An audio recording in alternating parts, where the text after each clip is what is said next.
Welcome back to More Than Numbers Enneagram for Business. I am your host, Keanu Trujillo, and today we have a true power couple if there ever was one.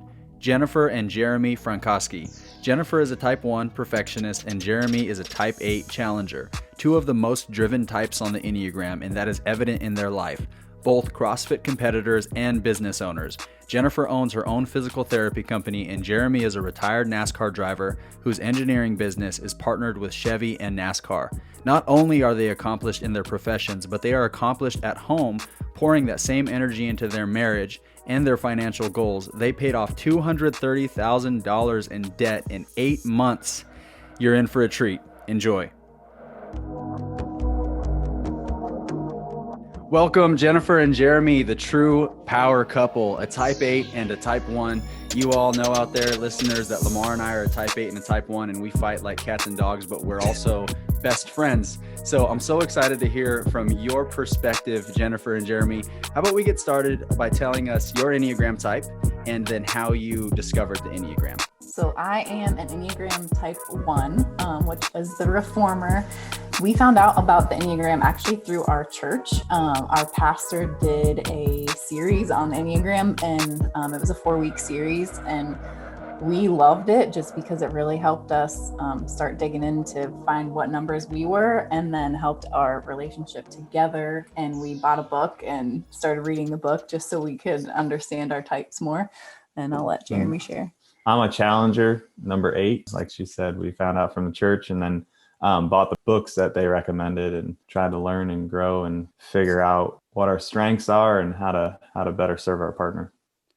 What were some of the conflicts that maybe before you had the lens of the Enneagram that existed between you guys as a 1 and a type 8? And then when you found the Enneagram, it just exposed like, oh, that's why we see things differently or what have you. Are there anything like that? Yeah, if you want to share. Probably for me, it's just how direct and helpful or hurtful my words can be. So I'm really a little bit more cautious. I kind of treat it like a loaded gun because I recognize that about myself. My words can be powerful to help or powerful to hurt.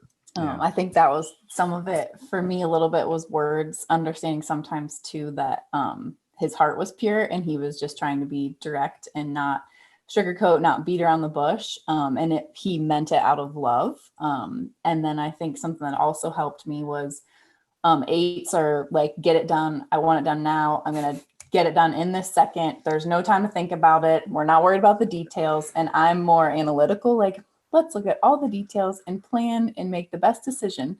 And so it would frustrate me and I would get anxious sometimes when he's like, we got to do this now. And I'm like, I need a little bit of time to think about this. So where would you put my spreadsheets in there?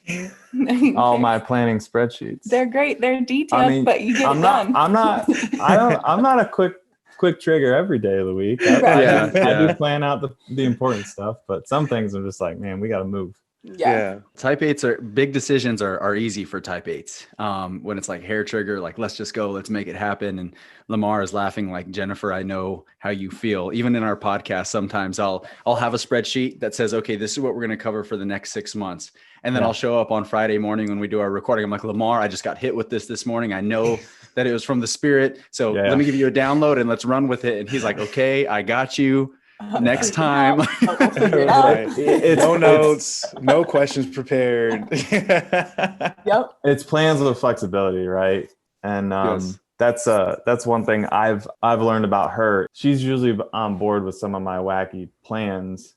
If I write it down, break it down, we review it, and then she's like, now I understand what you're saying. Now I understand where you're going and why we want to do this.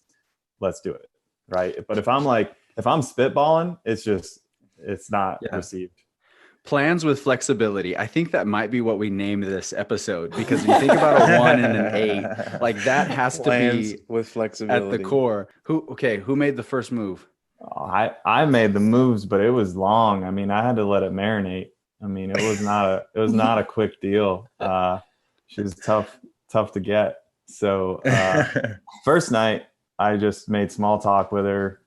She had like some lights out on her vehicle. So I was talking to her about that. And then maybe a month later, we saw each other again at a competition, and we happened to run into each other. And she told me, hey, thanks for telling me I got I got my lights fixed and went to the shop, and I immediately felt a connection with her. And then we happened to be at the same Christmas party, and I had heard she was that I heard from another guy that she was dating another guy, which ended up to be just exaggerated. I was like, okay, I'm not gonna lose this opportunity again. So I asked her, I was like, hey, if it's all right with you, I'd really like to get to know you. And she played super hard to get. She was like, well, I'm not really interested in dating, so I don't know, I'll think about it. So. Yeah, my response when he asked for my number and asked if we could hang out was maybe. I just kind of said, well, maybe if we can just be friends. There you When go. she said maybe, how did you respond to that, Jeremy? I was like, challenge accepted. Yes, that's what I was. Challenge accepted. I love it. That's what I was hoping that you would say. My wife put me in the friend zone twice before she finally. Dude, that's how the best relationships start. Exactly. Well, especially if you're dealing with an 8. So That's right. You and I, Jennifer, if you wanted to get rid of him, you should have said, yeah, sure, let's go out. And then you'd be like, let's do it. I'll call you tomorrow. Exactly. I'll call you. I'll pick you up. Yeah, my wife friend zoned me twice, and I told her, now looking back on it, we didn't know the Enneagram then, but I said that was the worst thing that you could have done, because that made me more excited to pursue you. So yeah, that's true. Accepted. Well, this is Enneagram for Business, and you two are just some all-stars in your businesses and in your careers. Jeremy, retired race car driver. Now you're an engineer. You have your own engineer company working with Chevy and NASCAR still. And then Jennifer, physiotherapy, a rockin' business. You're booked out all the way until 2021. And so plans with flexibility. How did you all end up in your spaces and ultimately starting your businesses? For me, and this really helped when I learned the Enneagram. When I started my practice, one of the reasons I started it was I was really, really frustrated with the world of physical therapy. And I felt like the brokenness in healthcare. And I got really frustrated working for other people and feeling like it wasn't really about the patient. It was just about the numbers. And not that they didn't care, but a lot of times they didn't really care that much how fast the patients were getting better, because you also were seeing so many patients at once. There was so much turnover. You couldn't be as detailed and efficient with them because you were seeing so many. So when I kept searching and searching, when I came up with a name for my business, I knew eventually after my first job, I was going to start my own practice. And my business name was Be the Change Physiotherapy, because I wanted to be the change in the physical therapy world that I wanted to see. And when I read about the 1 Enneagram, they're like, there's something wrong with the world. They're always trying to make things right in the world. And I was like, yep, that makes perfect sense. We got to change it, right? We got to make it right. They don't understand. Right. Jennifer, I'm on your side. Thank you. I appreciate that. So that was kind of what led me to start my practice, just because I really wanted to change the atmosphere of physical therapy for patients. Such a gift for type 1s to fix what is broken or what could be better. And I know that type 1, widely known as the perfectionist, but I actually like the language that you use, the reformer or the improver. So it's not as much about trying to make things perfect, but make things better. And I know a little bit about your model in physiotherapy, and it seems like you fixed a broken system, if you will. Tell us a little bit about your approach versus other approaches. So one thing that's really different about my practice is that we always see patients one-on-one.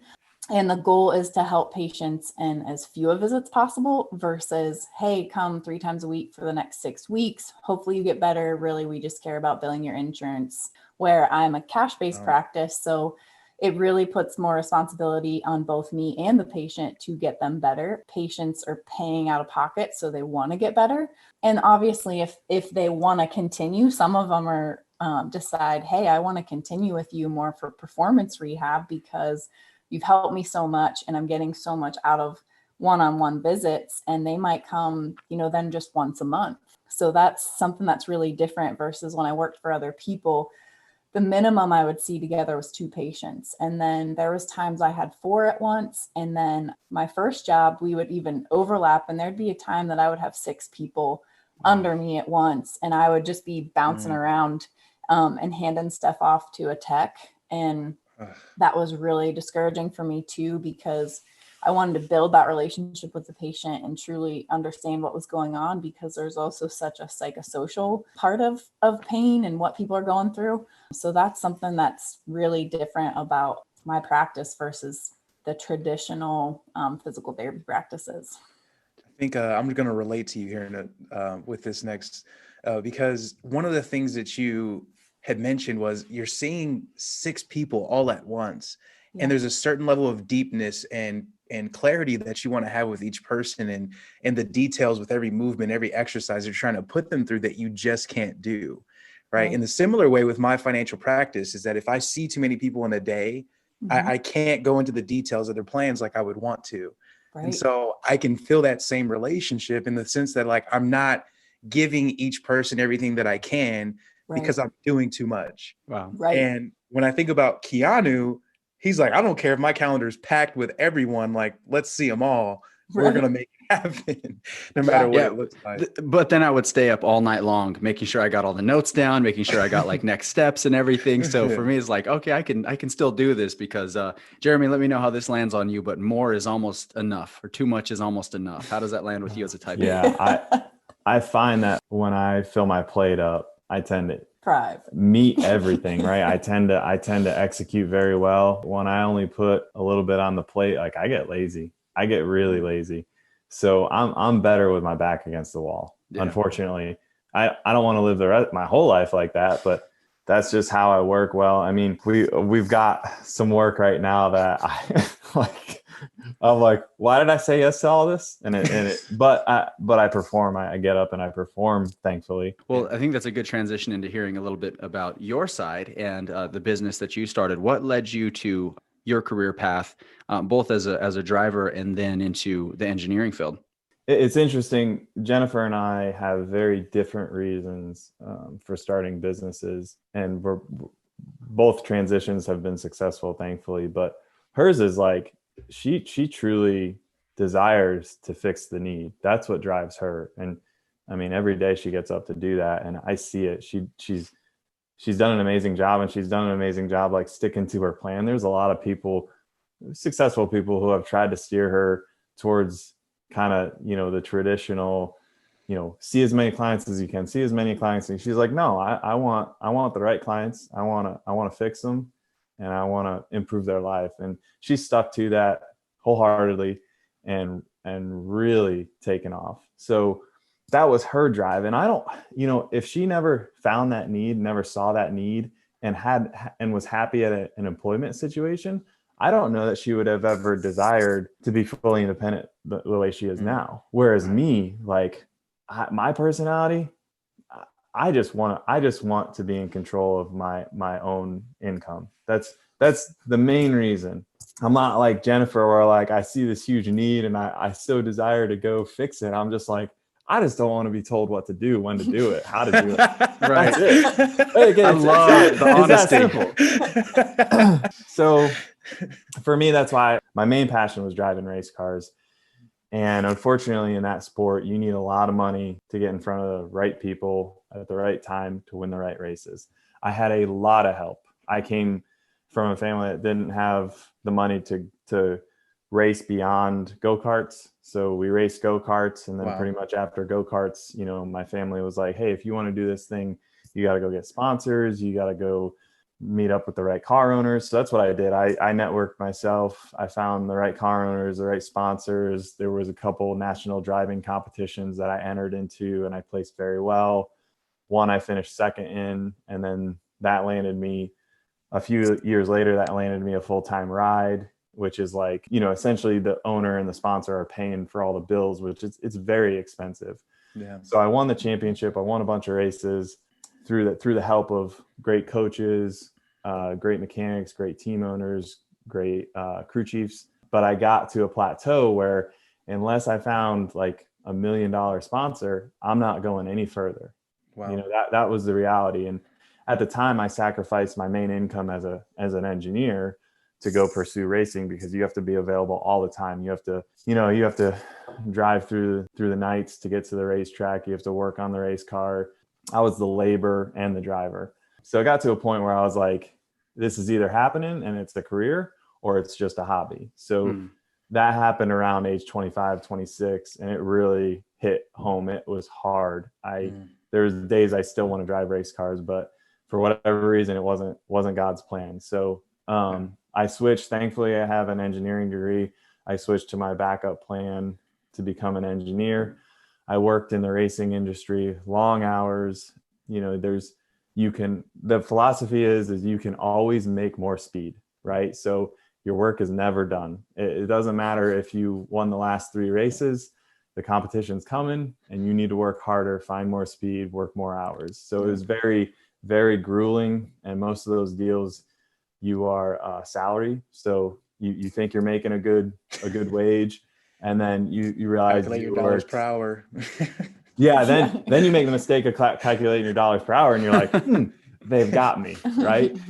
So I kind of transitioned out of that, working as a W-2 employee, and I went into contracting. So right now I'm contracted, and I've got one major contract, and on the NASCAR side, and then I do other work as it comes in on the engineering side. And I prefer that. Like I get paid for the work I do. So that's what led me to be in the business that I'm in. And what does that mean to have a major contract in that space? Well, so it's major to me. Sorry. It's not, it might not be major to other people, but, and it's funny, General Motors has a lot of subcontractors to do various engineering work in all of their areas, as opposed to bringing in-house a W-2 employee. So I'm on that side on the racing program, Chevy Racing. So that's awesome. Well, I think that's pretty major for most of our listeners, not knowing exactly what that means, but no, congratulations. That is awesome. There was one thing that you had said, I don't think you meant for it to be inspirational, but it fired me up, and I'm glad I'm going to the gym to work off my Thanksgiving dinner after this. But you said there's always more speed. You can always go faster. Like that just got me like, yeah, there is. Let's go. It makes sense why you gravitated towards that space, because if you're thinking as a driver, you can always do more, win more, become more, right? You're blazing a trail. And then even then, when you sidestepped into the engineering space, hey, I can now create the machines and do the things that make others go faster. And there's no limit. Right. So that makes a lot of sense. And I do love how you own your motives of, hey, I just want to control my destiny. And I think that's okay, because that's somewhere in there, that's all of our motives as entrepreneurs and as business owners. And it's all right to own that.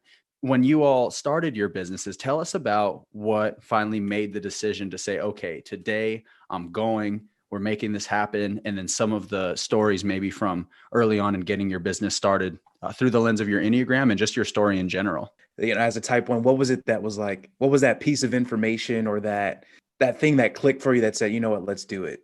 So I think for me, I had known, like I said, after my first job, I was like, I'm going to start a practice, and I kept praying about it. So it probably took I guess that was 4 years before I did. And I had been praying about it, journaling about it, and just like, okay, God, when am I supposed to do this? When's the time? And I started like a business plan. And while I was working for someone else, I started treating patients on the side at different gyms. So I was kind of testing the market and realizing, hey, this is what I definitely want to do one-on-one. I really like athletes or active individuals.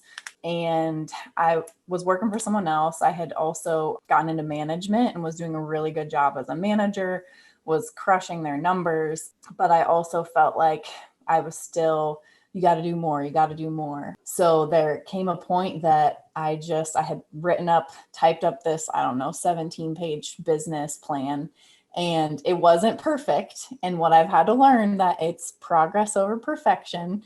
And 80% done is better than not done and perfect. So I finally was kind of pushed. Some things set me off. I was really struggling with my position at work. And finally, I just told him, I'm going to turn in my resignation and I'm going to find a place and I'm going to leave and I'm going to start the business. And he's like, okay, let's do it. I support you. It wasn't like a spontaneous, I just decided, 1 month I was going to do it.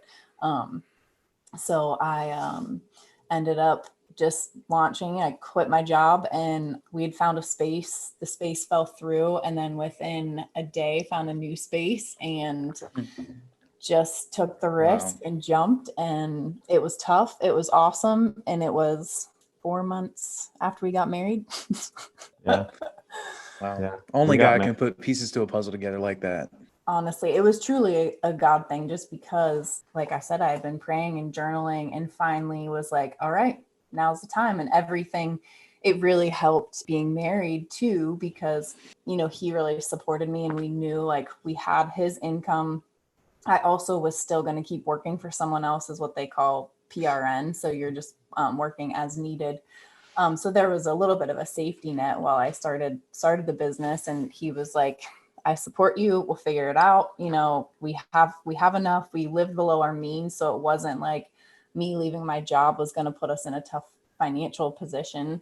Obviously we had to be tighter, but that was what really, really helped to encourage me, was just knowing I had his support and encouragement.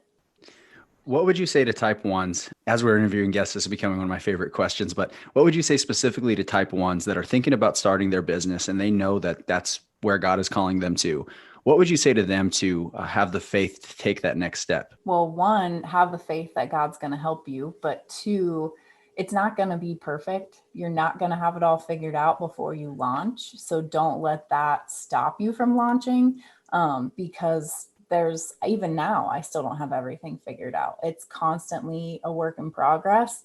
So don't let fear of doing things perfect stop you. So that's what I would say. One of my favorite quotes by General George S. Patton is, "A good plan violently executed today is better than a perfect plan executed next week." So that may give you and Lamar a little anxiety, but it gets me going. You know that once you take the linens out of the dryer, right, the bed sheets, and you make your bed and it's perfect and it smells awesome, right, and you can't wait to get in it the next night and go to sleep, your business will never look like that. Like that like in me, that's like perfection, right? Like it's all planned out, it's perfect. And then all you got to do is jump in and go to sleep. And it's just never, it's never going to look like that. I like that. It's a good analogy. And I think especially coming from the perspective of an 8, that's like, hey, it doesn't have to be perfect. We'll go and we'll figure it out, right? Walk on water and build a bridge along the way. So Jeremy just killing it with the transitions today, but now transitioning over to your side, what was it like from you and your perspective and jumping into starting your business, going all in? Yeah. So mine was, I guess, probably a little easier for me. And when Jennifer came to me and was like, hey, I think I want to start this business. I said, okay, well, I'll help support you. In my head, I was going, about time. You know, 'cause I really believed in her for a long time. I couldn't wait till she decided for herself that that's what she wanted to do. And she was doing a side business, a side hustle for many years before that. And she proved that she was successful at that.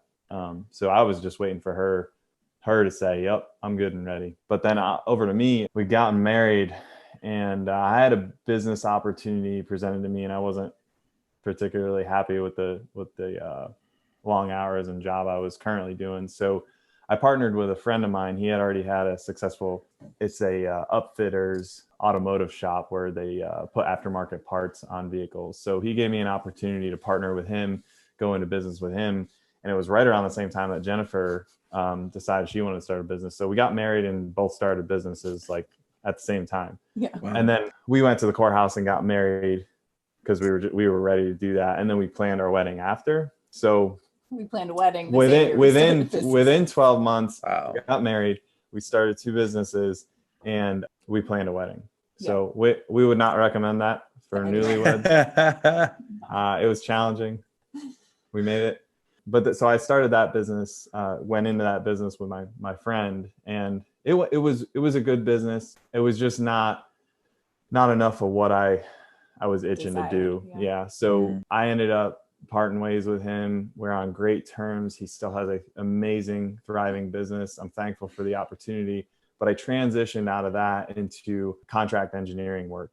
So that was my true desire to go do that. So I moved forward with that. So my transition was, I don't think it's difficult.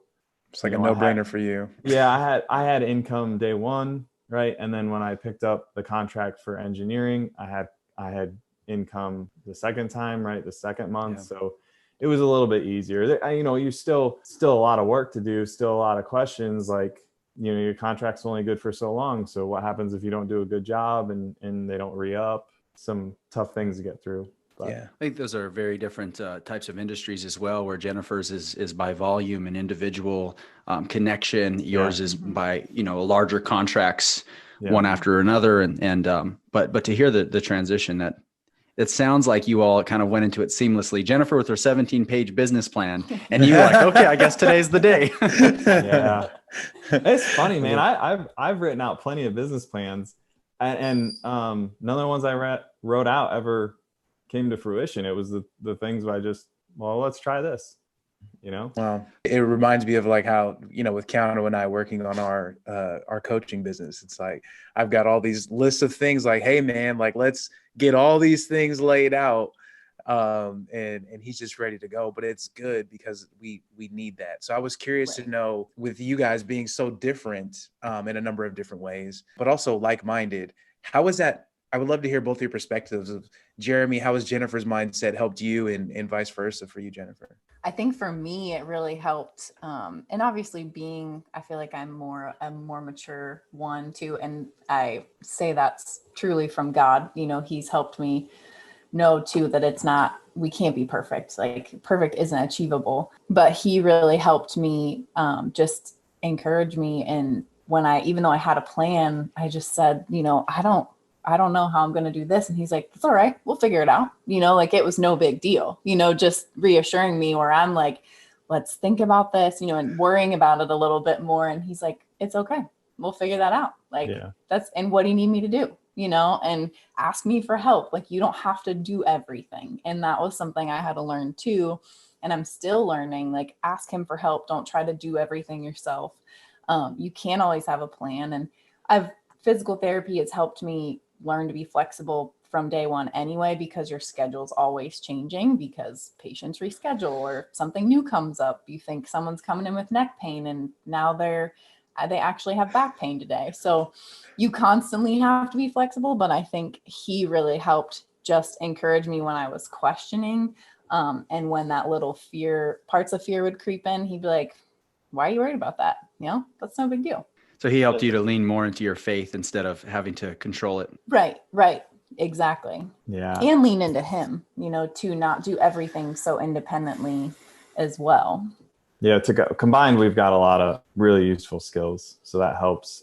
We've done a lot of whiteboard sessions. I think whiteboard sessions really help ease the uncertainties for her. Can you tell a little more about your whiteboard session process? She'll have a problem and that she's asked for help with, and I'll just think about it for a while and I'll be like, okay, this is the way we need to do it. And I've learned that if I get Jennifer at the wrong part in the day, she's just not gonna shut down. Yeah, she's just not gonna want to talk about it, or not gonna have the capacity to. And I totally understand that. That's not a dig or a weakness. That's just, we get overloaded and that's it. So I'll be strategic about when I say, hey, I think I have a solution to that issue. Let me know when you're ready and we can sit down and whiteboard it. Right. So once she's ready to do that, I'll break down. Usually it's numbers, or it's a process issue, right? Or it's IT technology. And I'll like, flow charts work really well. So we'll just flow chart it out, or I'll break down all the numbers on the whiteboard and she's like, yep, I see it. Right. And then after the whiteboard session, we'll just execute it, like just how we planned it. Well, hearing a lot of your Enneagram types, the type 8, just because they take on the healthy characteristics of the type 2 helper when they're healthy, and typically take on the unhealthy characteristics of the type 5 investigator when they're stressed, doesn't mean that they can't take on some of those more unhealthy characteristics, leverage them as strengths, and then use them. So I kind of hear that within you as well, Jeremy, that yes, you'll charge ahead, but you're not afraid of sitting down and planning and putting things together and really still calculating it, even though your natural tendencies to just kick the door in,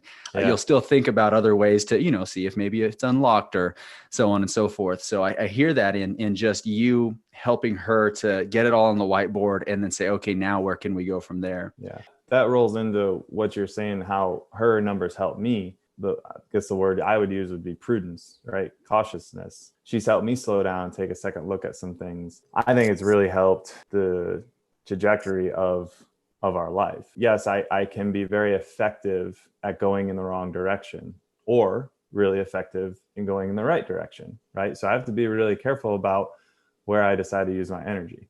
And that's how she's helped me slow down, be cautious, right? And then go, yep, this is the way we're going, and then just kill it. Jennifer, how do you approach him with that? Because type 8s don't like to be controlled, don't need to be in control, but they don't like to be controlled. So I'm sure there's a very delicate way that you approach that. What does that look like? Absolutely. Give me some advice. One, it's a lot in your tone of how you speak to someone. So he knows that a lot of times, and I've gotten a lot better. You know, our marriage has been great because I'll speak up for myself more, or speak up for what I think, rather than just being like, nah, what, you know, he's got his mind made up. Like, now he'll even say like, what's your opinion? Or I'll gently kind of chime in and be like, babe, I think that you should think about this, you know, or he'll have all these ideas like, what about this? And what about that? And I'll say, have you thought about, you know, actually drawing them out? You know, have you journaled them out, you know, or made a list with pros and cons to help you see and pause for a moment and kind of feel what you feel more led through. And it helps you slow down too, and really seek the Lord in it as well. Versus, is this my decision? Is this of the Lord? Or is this my decision, or is this of the Lord, or is it combined? You know, he's given me this desire. So I think just gently saying like, hey babe, have you thought about this? And it's all in my approach, and also when. So if I know he's had a really rough day and he's exhausted and he's discouraged, that's the day I just encourage him. And then maybe in a time that he feels more rejuvenated, I can tell he's upbeat, that I'll say, hey, have you thought about this? And it's all, instead of being, I don't want to say catty, but kind of just like, well, you're not doing it right. You know, like I never use that type of tone with him. So Not being critical or judgmental. Sure. Yeah, no, she's very, very tactful, very good, very consistent. And that's what works for me. Like I can be, you know, I don't like to be controlled, but I certainly can be led by the right leader. That's what I've noticed. If I had the right leader in my life, whether it was management or a team, I was like, let's go. Right. And I've really grown to respect and cherish Jennifer's opinions. And so she's somebody that can lead me in certain areas of life, and I don't feel like I'm being controlled, because one, she's proven that, and two, I've already made up my mind that she's somebody in a leadership role I respect. One thing that you had said, Jennifer, that I really sticks on to me was when you mentioned, is this thought mine or is it from the Lord? All right. Mm-hmm. And I think what the Enneagram really does, it does a good job of pointing out where our arrogance is. All right. Mm-hmm. As a type 1, it's so easy to think that the way that I think is the right way. It's the moral way. It's the way that everyone else should be thinking. And it's so arrogant because we don't have all the answers. So that's what this has really showed me, was that I can be really arrogant in my thought process of like, this is the way to do it, and this is how it feels right. Right. Yeah. You got to go to the 8s to figure out what's right. Speaking of arrogance, he's thinking the same thing. You want to know what's right? Just ask us. Very simple. I'll answer for you in 30 seconds. Exactly. We'll have something. If not, we'll make something up. But closing with your marriage, it's so great. I think we've kind of had it throughout the conversation now about how you support and encourage one another. But one thing that I found and where I see a lot of value in the Enneagram in businesses and in marriages and relationships is that we all have the trap of trying to make the other person more like us. Yeah. So Lamar and I, when we were even just friends and we worked together in financial services, I would try and make him more like me, more of a risk taker. And he would try to make me more like him, more of a planner. In the same way, my wife, she's a 9. So she would try and make me much, much, much more gentle. And I would try and make her much more aggressive.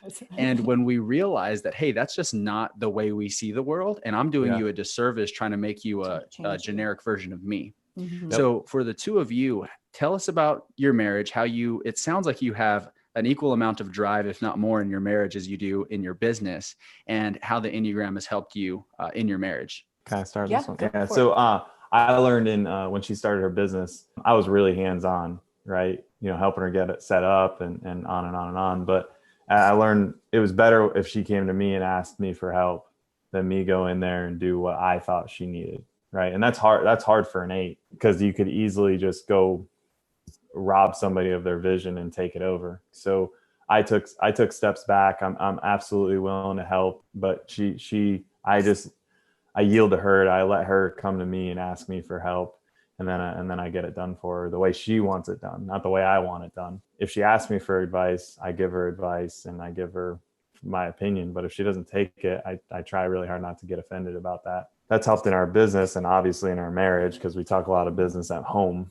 And then as far as home goes, it's kind of the same thing. Like she prefers to run a little bit more at her own beat, right? So I'm really fast, and she's on a good day average speed. Except for in the gym. Yeah, that's totally. I'm like, can you just do everything in life like you work out? I mean, that'd be great. So aggressive. Yeah. So at home, she likes to have a different pace than I do usually. So if I want to get things done, I just get things done. I don't have to go hand in hand and do everything together. There are certainly days of the week that we do things together, but I just recognize that we like to operate a little bit different paces. And you'll step in and help too. Like, not even if there's something that you're trying to get done, or you see I'm trying to get done, he'll be like, hey, can I help you with this? Because it'll speed up the process. Yeah. 2 of us knocking something out where he's like, okay, this is going to take her 4 hours and we can knock it out in 1 together. Yeah.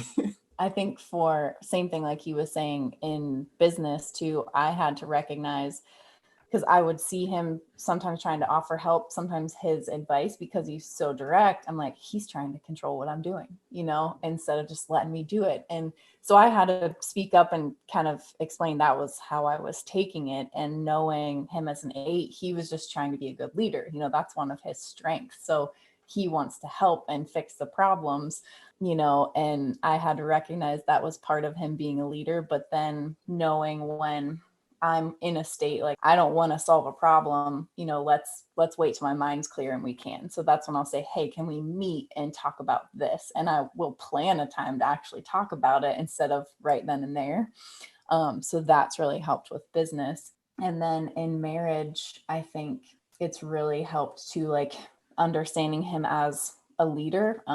I can be very independent, but letting him lead because I trust him, and knowing that I trust him and letting him know that I trust him really helps us. And to encouraging him. There was something else I was thinking about with pace when you were talking. Were you just going to say how incredibly fast and efficient I am? Yeah, that's what I was going to say. You're so fast. So fast. I'm basically just so fast, so efficient. I'm like Batman, right. Yeah, that's right. I'm super, super humble about it too. Yes, exactly. Man, I just love Jeremy so much. You guys are very disciplined in your marriage. Jennifer, you had told us that you have 3 date nights a week. How do you maintain that discipline to pour into each other as much as you pour into your business? Having those date nights really helps us be, obviously I'm structured, and it's not that we only spend time with each other 3 nights a week. That's just the time that we know, hey, we're going to step out of the house and we're going to be giving our undivided attention to each other. If we have that planned, that helps us to set that boundary. If someone asks us to do something, we're like, no, we have a date night. Or there's times like Friday, we might switch our Friday and Saturday because maybe something came up, and I don't do a lot of things with girls, and they might say, hey, could we do Friday night? We might switch and do our date night Saturday night. But that really helps us just stay structured and stay connected, because we both have a tendency to work ourselves to death sometimes. So if we didn't have that time, it'd be bad. I think we would just go through, we would both bulldoze through life, because I don't stop working. That's another thing with his personality type and with his wing 7. When I'm in a healthy state, I go towards a 7. I can be spontaneous. So he helps me with that and knows, all right, we need to plan a trip to go to the beach to get her away from the world and just escape and slow down, and for us to reconnect. And I think if we didn't have those, like I said, those date nights every week, we would really struggle to stay connected and communicate, just because we will work till we're exhausted.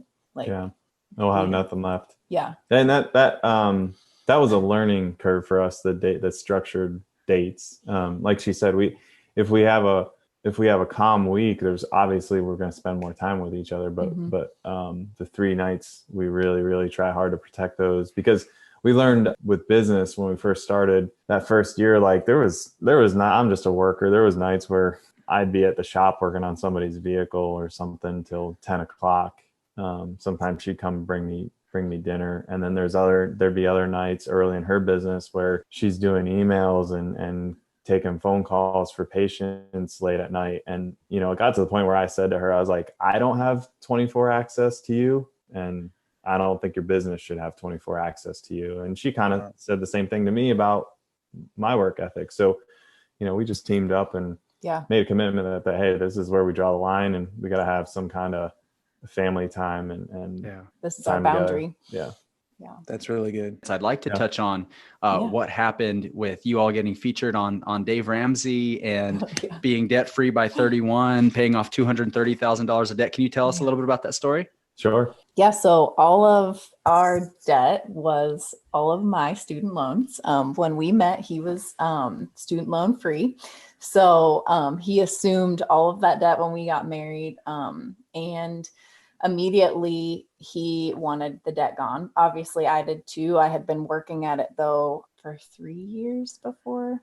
or 3 years before we met. And he could see too, I was not just trying to add more things to my life. I still had the same car that I had gotten when I was 21. And we were both just like, let's come up with a plan and pay this debt off. And with his aggressive personality, he was like, I want this debt gone tomorrow. So I'll let him share a little bit about the plan and our decision to sell our house, but kind of his planning with that too. It's just something that I knew we needed off our backs so we could be successful moving forward. It was just an anchor that ties you down. So came up with a good strategy. While we were dating, Jennifer held it all on her own, right? So she paid it down. She did a great job. She worked side hustles and paid down a lot of money. So while we were dating, I had been stacking up my savings because I knew if we got married, I was gonna need that, right? So we had when I was dating, I bought a house and we fixed it up together, and then we got married and it became our house. We did such a good job on it together that we had quite a bit of equity in it. Then we started our businesses. So we went through this transition where it was just, we wanted to increase the gap between our expenses and our income. And we did that very well. God blessed us with opportunities. We ran with the opportunities. We didn't say no to anything. We just, any extra work, we took it on. Said no to a lot of social things. Yeah, we said no to a lot of social things. We said no to a lot of trips. So we just grew that gap between our expenses and our income, and then put all the gap that was left over, we just dumped it on her student loans that were left. So thankfully we made the decision. We were looking at living in like a fifth wheel camper, looking for a plot of land to like put it on. Like we were getting serious, aggressive with it. And then thankfully we found a couple that had extra space in their garage apartment. It was like a guest suite. It was really nice, comfortable, but it was essentially like hotel room. Yeah, it was like a nice hotel room, right? So it was really, really small so we sold everything pretty much. We had another friend that heard we were selling everything, and they're like, dude, we have climate control storage. Don't sell that stuff, just store it with us. So we stored it with them, thankfully, for like a year. We still sold. We sold a lot, but there was a lot of people that heard about what we were doing and they wanted to help. Yeah, I think that's the way good people work. That's the way God works. It's like you're never really totally out on an island by yourself. Like people aren't given handouts, but I like to call them hand ups, right? Like you're working, people wants to help you out, want to give you a hand up. So we had that. We paid rent at the hotel suite. Yeah. No so we sold our house and we profited quite a bit of money on that. But it wasn't everything, right? It was probably, 30% of what we needed to pay off. And then the rest of it, we moved into that guest suite. And then we just worked hard and there were months we were putting big checks against the loan. And then finally it happened. We projected it would take us, once we moved into the guest suite, we projected it would take us 18 months, and God helped us do it in less than half of that. So I think it was 8 or 9 months. Yeah. We did it. And it was totally, it was a miracle. Yeah. I mean, wow. It was totally God thing. Yeah. Just because, I mean, we were like, okay, this is what we're going to do. And when we were all in and like, this is our number one focus, it was just amazing to see, like, I guess just how the Lord blessed us, because he was like, all right, if you're willing to sacrifice all this and just trust me, like, I'm going to bless you, you know? So there was just like work coming from nowhere, you know, we're like, oh, here's another job. Oh, here's more hours. You know, like I was working 3 jobs at the time. I had started my business, but was still working 2 other jobs. And it was like, I had so many hours, I didn't know what to do, you know, and we just kept saving that and then dumping it and saving it and dumping it. And just little things, like when we moved, we were like, we're saving $100 a month in gas just because we were closer to. So it was like all those little things, like $100 here, $100 there, that adds up. And pretty soon the debt was gone in 8 months, and we couldn't believe it. Yeah, I mean, we got to the point where our expenses were like 30% of our income, and we were saving 70%. You know, and what I love so much about this story is that you got locked in on a goal and you didn't care what it looked like to achieve the goal. Yeah. Right. We get so caught up in trying to look amazing and cute and sexy and successful while we're striving for a goal. When like achieving a goal is gritty, it's nasty, it's ugly, and it's not exciting all the time. So I love that. So, I mean, selling all your stuff hurts. Yeah. Like we sold a house. I sold my pickup truck. That hurt. Right. Oh, like, man. I'm a pickup truck guy. I know how boys feel about their pickup truck. I learned that when I lived in New Mexico for a while. I'm like, man, people don't play games with their pickups out there. That's right. Yeah. I could just see, you're both united in your faith. You're united in your purpose, and you're united in your goals. And there's just nothing that can get in the way. And the way that you all still love each other and support each other, I think that it's interesting that in your marriage, you were both prone to overworking yourself and giving everything to your business. And the fact that both of you were like that, you were able to come together and say, hey, maybe we both need to work on this. And so you created common ground naturally. And that's what I find that the Enneagram does, is it creates that common ground. For example, I'm an 8, so I'm always wanting to do more, work more, all these things. But my wife's a 9, so it's the total opposite. She wants to hang out and relax, and basically the opposite. And so we have to find that common ground. But for both of you, naturally, you did it. And then even with the debt thing, where people say that, 8s aren't able to dial in and focus. Well, in a way, you use some of those strengths as an 8 to not be controlled anymore. And you had said it, we had to get this off our back. We knew that we needed to do this so we can move forward. And you felt controlled by it. And Jennifer knew that it was the right thing to do to pay it down. And you both just joined in on that and crushed it. So it's just so inspiring. I'm just sitting here listening, and I'm forgetting that we're recording a podcast. I'm like, just tell me more. But hey, I'd love to have you guys on another episode in the future. Can we confirm that now? Yeah. Sure. Okay, cool. Well, it's not like you're going to say no. I have record on. So right. Got you on record in the podcast. But Jennifer, I know that you do a lot with social media. So tell us about your social media, how people can follow you and how people can engage with you further. So I have 2 social media accounts for Instagram. One's called Be the Change Physiotherapy. And then my personal account is physio.rx, which I had started before I started the business. And then I'm on Facebook as well for the business at Be the Change Physiotherapy. And I just put a lot of different content out there. Obviously it's free, just to help people, give them little tricks, little things to try, for like shoulder pain or knee pain, and just some free content that hopefully helps some people. And then I also do virtual sessions and in-person sessions if you're, within the Charlotte area, just to help people do the things they love. That's what I'm most passionate about in the business. Is I don't want someone to stop doing something just because they hurt or because another healthcare provider told them that they need to stop. So that's how I love to help people. And hopefully you can learn something from them. I try to always be positive, both in my personal Instagram and business, just to encourage people. And we need more positive things in this world than negativity. Yes. So agreed. And for you, Jeremy, any socials that you're monitoring and building followers on? Not really. I'm a ghost. Right. No. Me too. I'm not Yeah, on it no. either. Well, it has been a pleasure, Jeremy, Jennifer, to have you guys on this. You've been such an inspiration, so much to share. I know our listeners are going to really love this. So thank you so much for taking the time, being such busy people. It's been a pleasure and an honor. Oh, same here. Thank you guys so much for including us. Such a fun time just to interact with you guys and get to know you a little bit more. And we hope that this really encourages your followers too and your businesses. Thank you so much. Well, we'll have you guys back on again. I know there's more we can talk about. Great. So, Looking thank you forward guys. to it. Thank you. What an episode. Thank you guys for joining us. Don't forget to subscribe, leave a rating and a review, and all those things that just make us feel appreciated and loved. And share this episode, share our podcast with people that could use it, introduce them to the Enneagram, the transformative power of this tool, and follow us on Instagram and on Facebook. We'll see you guys next week.